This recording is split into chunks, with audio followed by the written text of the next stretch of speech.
This week, we're bringing you some new game announcements, including a new addition to the Munchkin family. And our topic of the week, overplayed themes. Are there some categories that we've just seen too many times in our games?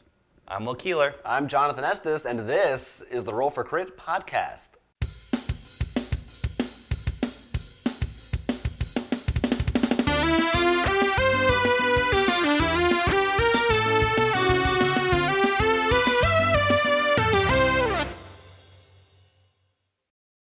So we have another new game from Steve Jackson involving Munchkin. This time it's called Munchkin Treasure Hunt. This game is designed more for a younger audience in mind, and it involves having the characters on a board, yes, it's actually a board game, going around gathering treasure and then also fighting certain monsters. And when the pile ends, whoever has the most worth of gold wins. So it's simply just picking up cards and collecting them. And the game is solely, as of now, being sold only at Toys R Us. So if you're into Munchkin, this is maybe, especially if you have kids, a great way to introduce them to games. Yeah, I always thought of Munchkin as being a fairly kid-friendly game, but I think it's a smart move on their part to make one that's really geared toward them. Like, even the art is a little simpler, a little goofier, a little bigger. Well, I think is nice is, because remember, if you look at Munchkin, especially if you've been collecting it, you have all these decks and all these different classes, all these things. This probably is not going to have any expansion, so they can just, you know. Let's not be hasty. Well, probably not like tons upon tons upon tons. Like, there's Munchkin 1, 2, 3, 4, I'm ready 5, for Munchkin 6, 7, Cthulhu 8. Treasure Hunt. But I mean, like, it's just that the cards are smaller, so it's easier for kids to hold. Mm-hmm. It probably doesn't have a long text. Like, there's no knee pads of allure that have, like, a block of text. Right. Taking up the cards, it's either like plus something or minus. That's probably it. Yeah, it looks cool. It's probably not really, at least from what I can tell, there's not as much backstabbing. Right. Yeah. Which I think is probably helpful because last thing you need is your two toddlers. That's true. Screaming at each other like, "He's made him a monster +5." But I think there are some. I know there's like bonuses you can do to monsters, so maybe they're all helping you. Yeah, there are probably some things, but not like in Not Munchkin, nearly like as every other vindictive. card in Munchkin. Yeah, but I think it's a good idea. We need more games that are good for kids, and it's good to have a brand you can trust. Games in mind that you would like a kid version of? Yes, I think Space Alert Kids, Eclipse for kids. Arkham Horror Kids! Yeah, those would be really good. Another new game announcement that is not for kids at all is coming up. Maybe, I don't know. Z-Man Games just let us know that they are coming out with a new game called Fields of Arle.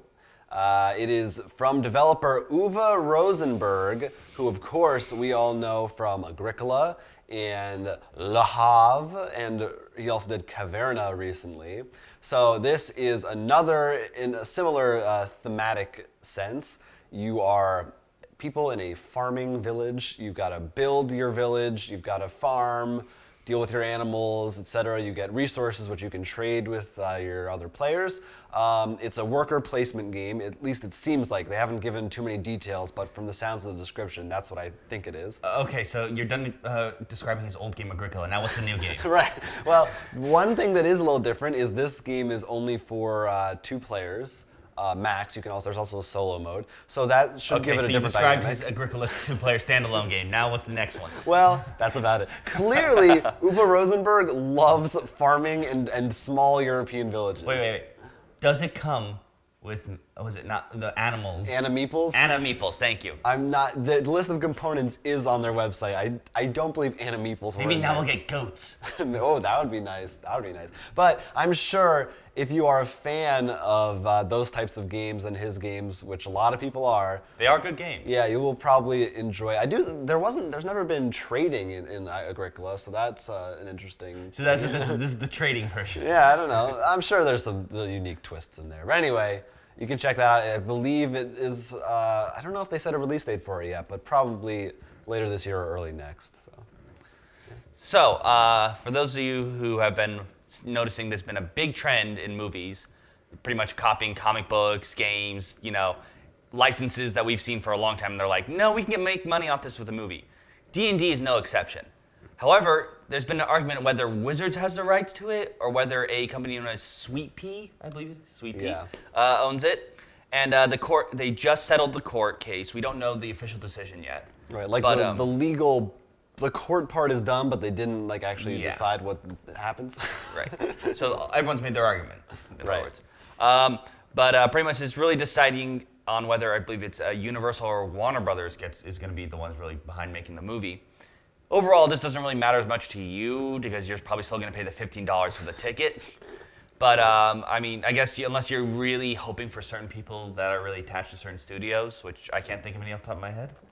I guess you might like it would be sort of nice in a sense for Hasbro to have the rights back since it is their game. Right. But then it could end up like the Transformers movies. Well, it could end up like the first Dungeons and Dragons movie. Oh, I forgot about it. Yeah. So it's interesting. I don't know because apparently this company Sweet Pea has been putting out these movies, these Dungeons and Dragons movies, but I've never seen them. I've never heard of them. I haven't heard of them until this case. Yeah, so I guess someone's watching them. Yeah, so we'll see what happens there and see whether we get any movies coming up soon. Yeah, it's a franchise with there's lots you can do there. Oh, well, I mean, look, you write your own scenarios. Right. It's not that hard for the movie. Just be like, just put D&T on it. Well, we already got like 100 people there to come see the movie. Yeah. One final bit of news for you this week. Upper Deck, the makers of the legendary series of deck building games, they also do tons of trading card games. Well, not games, excuse me, just trading cards. But as you know, if you've watched our show, both of us are huge fans of the legendary series in all its incarnations.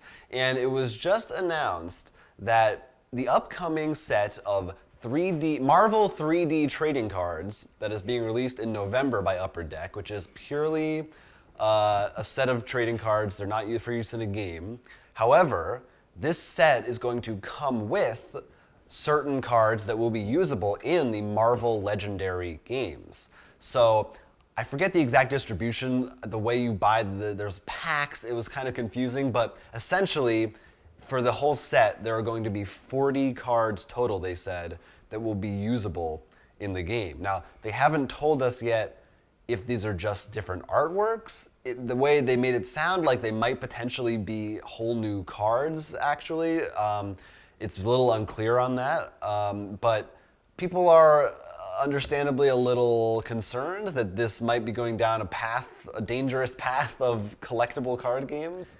Yeah, as we've said many times before, collectible card games is a very tricky path, especially when you're doing it against when there's already the big guys in the world like Magic the Gathering, Yu-Gi-Oh. In particular, this game is already set in building and releasing sets, and this is obviously you're not buying a pack of like, okay, I'm getting a pack of here's a Spider-Man, here's a Black Widow. It's literally I'm getting a pack and I might get one card for Legendary. Right. They're forcing you to buy something that you might not have even had an interest in. Right. In order to get that's I think where the anger. Exactly. And without a guarantee, we should say. Buying something without. Yeah, I wasn't sure. Like I said, it was confusing. I think there might be a way where you can just buy a whole full thing at once, like a full box. And you get every. That's a good point. I don't know if it's randomized within the cards. You might be right. No, because that is a big thing, and so I know. Maybe it might have been 40 cards per box, but you could get doubles. So if I had to guess, I would assume it's alternate artwork for the base set cards. Maybe. Because that way it's That's what we talked about last week. Yeah, because I think that would be the best way. Well, I can't imagine. Like I was thinking, like it would have to either be whole new heroes because they couldn't give a new card for Spider-Man because you can't just like switch in and out. Well, that's what I'm saying. Like, but then makes sense. How much come in a set? Like a group of heroes? There's 14 cards per hero. And you said 40? There's no even amount then. Could be, unless there's villains and stuff like that, henchmen maybe, you know what I mean? But why would you want another, unless it's alternate artwork, like that's why I can't see it being a new group or something. Yeah, no, it's weird. Unless, it could be new schemes. That's true. And masterminds. Those two could be possible. I can't, other than just alternate artwork and promos, it doesn't make sense any other way. Once again, we don't know. I don't like it, I'll admit it, because I hate the idea of being forced to buy something else. Well, it's not even like you're buying a pack of randomly just legendary cards. You're buying a pack where you might not even get a legendary card. Well, Jason Brenner, the brand manager of Upper Deck, made a post on Board Game Geek because he's pretty active on the forums, which is cool. And he defended the thing a little bit, clarifying, don't worry, this isn't going to be, we're not going to start selling randomized packs. I don't know if it's a one-time thing or not, but we just thought it would be a cool incentive to add. But Well, I think that's what it was. It was like, let's throw this on, we'll see. And I think that's him responding pretty much saying, okay, there's backlash. We're not doing it again. Yeah, possibly, yeah. But be prepared to see a lot of eBay now, like selling these singles. I would not be surprised, especially if it's randomized, getting doubles, buying a box and then selling the extras you have on eBay. We'll see. I may end up purchasing a set of Marvel trading cards in my near future. Yeah. I won't lie. I'm probably getting them for your birthday and like Christmas presents and stuff. All right, well, that is our news for the week. You can respond, let us know what you think about any of that stuff, or read more news on our site. In the meantime, we're going to take you into Kickstarter Pickstarter.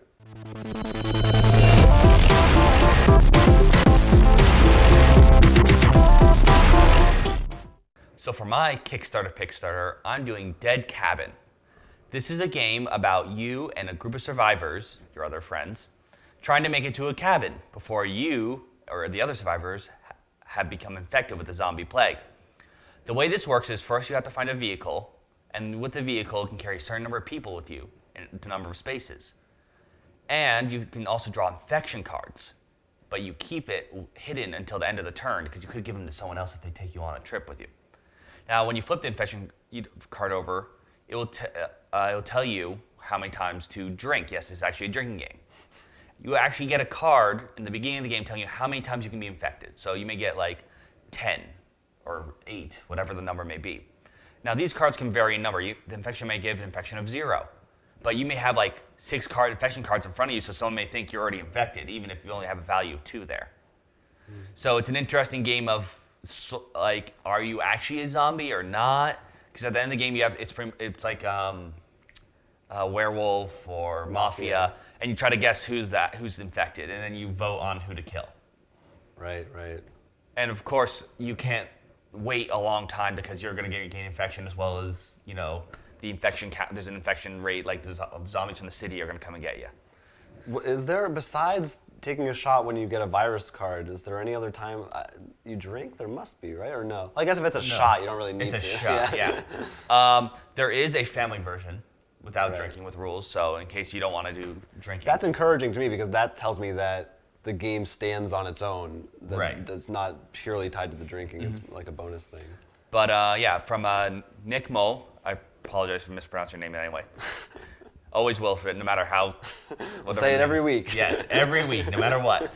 Even his name. You're Jonathan, right? Yeah, it's Jonathan. Jonathan. But the game is for $40 for the family version and $50 for the alcohol version. The difference is different rules included in the family version and 2 shot glasses with the infection symbol in the alcohol version. As of now, it can change, but it's going to come in a little box as a cabin, which is cool. Oh, yeah. Yeah. And there are some expansions, paranormal, and then there's, I forget the name, it's a standoff for a second one, so make it more competitive somehow. They're not out yet, right? Yeah. They're planning them. Yes.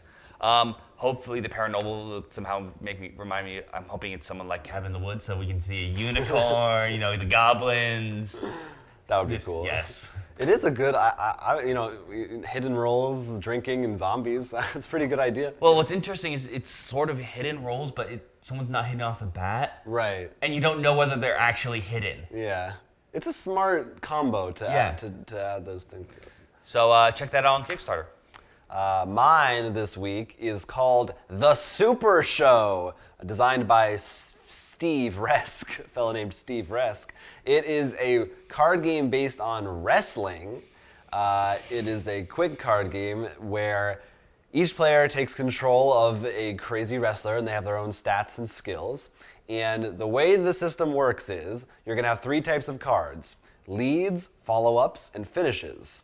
And they work in that order, just like a wrestling move. So you have to play a lead first. Then if you have a lead out, you can, on your next turn, play a follow-up. And then you try to get to your finish card. And basically, you'll also have stop cards So on the other player's turn, you're trying to counter their moves so they can't get their full move out. And if you get a finish in, then the other player gets 3 dice rolls. In other words, they're counting to 3 to see if you pin them unless they roll high enough. And each time someone gets a finish in, and if they get back up, the crowd gets more excited, so it gets harder to get out. So each time it's more likely the game will end. But it's supposed to be very quick, like 5-minute to 15-minute game. I'm not a real wrestling fan, but I've always enjoyed like wrestling aesthetics in other mediums. Like, you've never watched like WWE or anything like that ever? I mean, maybe like once or twice, but I mean, like, this seems to have a little more from. It's the more for the theatrical, almost more on like the luchador side of things. It seems like it seems like a fun, quick idea. It was actually at another one that was at Gen Con. Now they're kickstarting it. But yeah, the Super Show looks cool. Yeah, I mean, as of now, I believe there's only 2 decks for 2 characters. Yeah, I think depending on how you back it. I know the base is either $25 or $30, and you get a set for 2 players. There's an expansion or 2, and if you put more money in, you can get more characters, I think. But yeah. I think that's cool. And what I think would be interesting is what he has to try to maybe make some alternate rules, because I know my roommate was really big on WWE, and that's how all I know is pretty much from college then. And so I know they actually had like alternate rules, almost like variants in the game. So there could be like a ladder match when everyone has to actually climb the ladder to get the briefcase or something, or like the cage match where you can't knock someone out. Like you can come up with all these crazy rules. That is like cool. Everyone changes characters maybe every few minutes. And of course, I feel like though if we're gonna play this, you got to make sure you have a theme song. So when you come in with your deck, you go like just play the music, right? And of course, there's always the joke wrestler. But that's me. Oh, you know who he needs to get a crossover with? Go on. Avatar: Last Airbender. You can get the boulder. Agreed. Yes. Agreed. There's the possibilities are endless. If you are interested, if that sounds like fun to you, definitely check it out. The Super Show on Kickstarter. Well, I think that ends it for our Kickstarter Pickstarters for this week. It's time to go on to our topic of the week.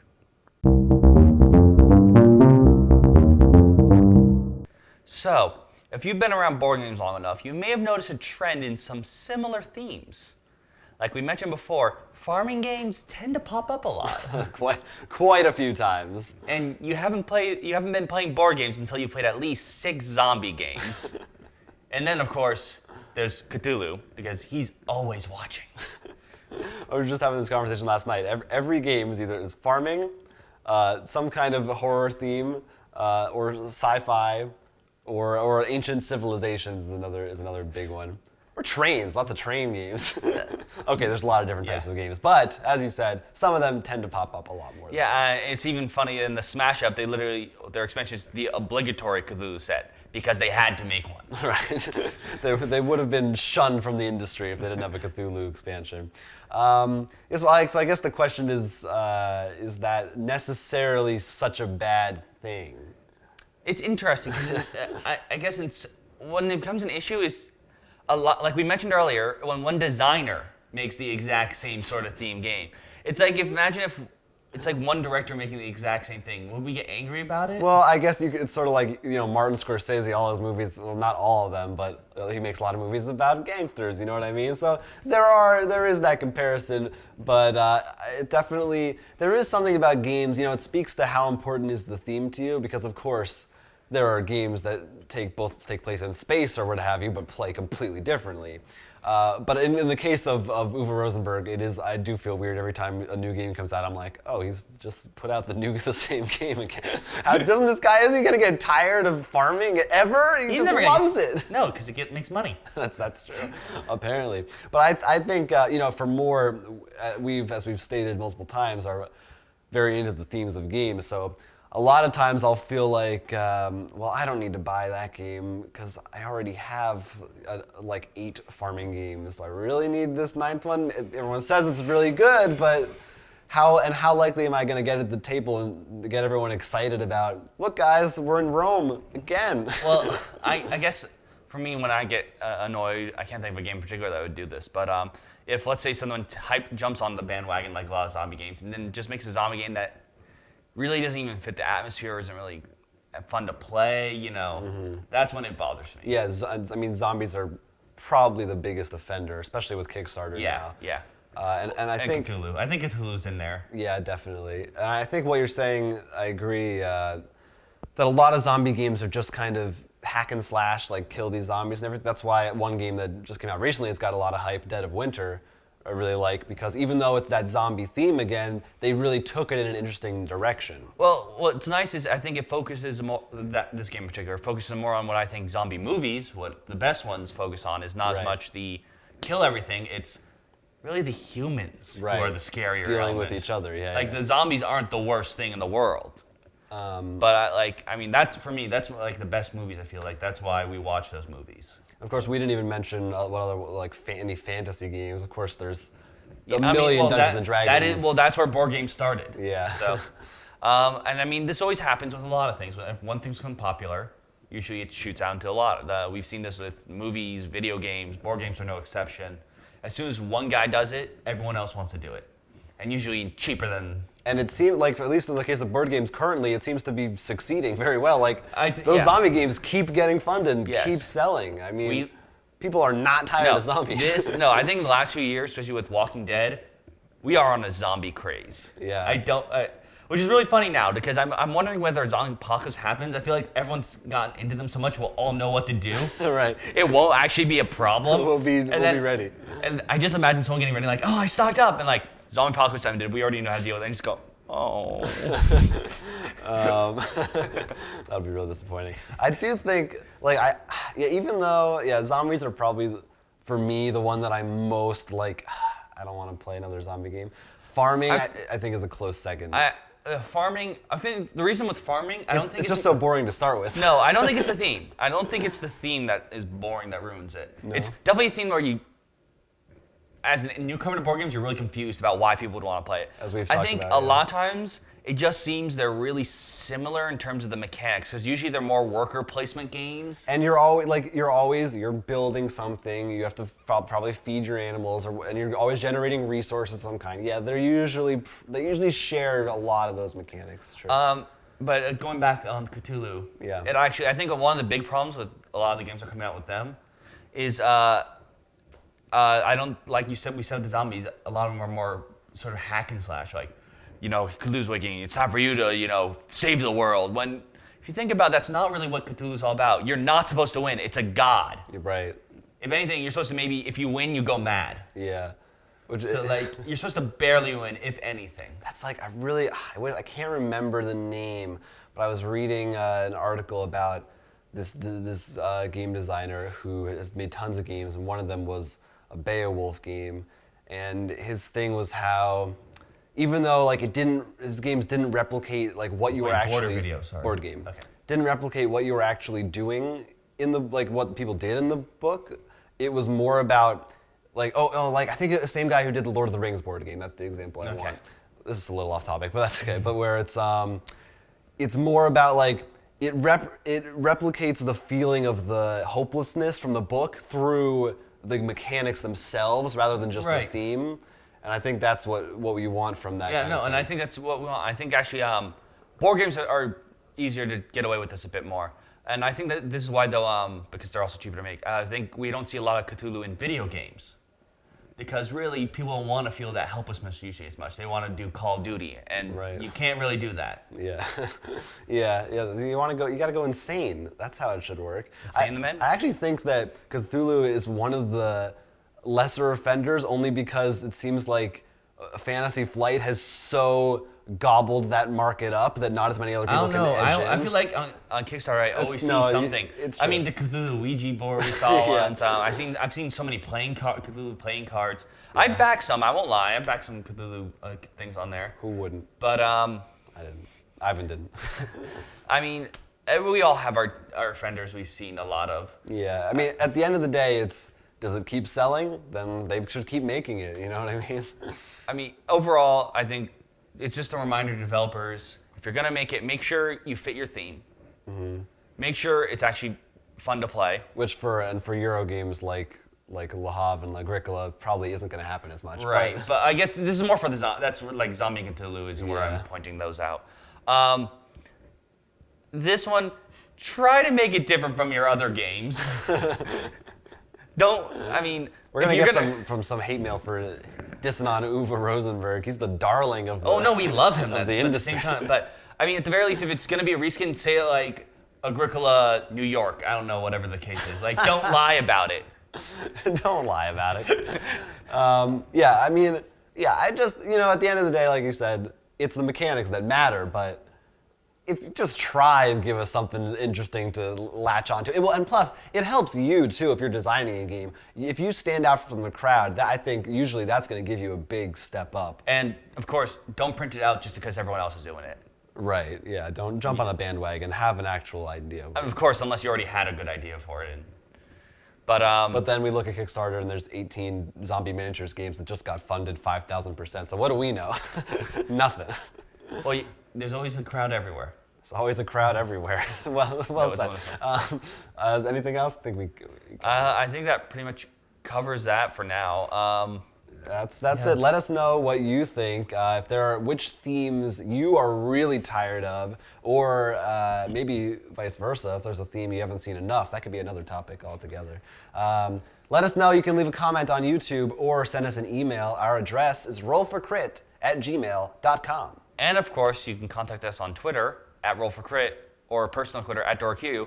And if you really hated anything about this episode, maybe you felt like we insulted someone, you can contact @Quents for all your hate messages. I'll accept that. It's also @Ivan Arhan behind the camera. Don't forget, we're on Vine and Instagram.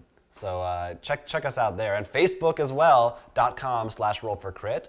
And if you liked what you heard about some of the games we discussed today, or you want to check out some of the news stories or lots more, you can please go to our website. Tons of videos, news, games for sale, great stuff. That's rollforcrit.com.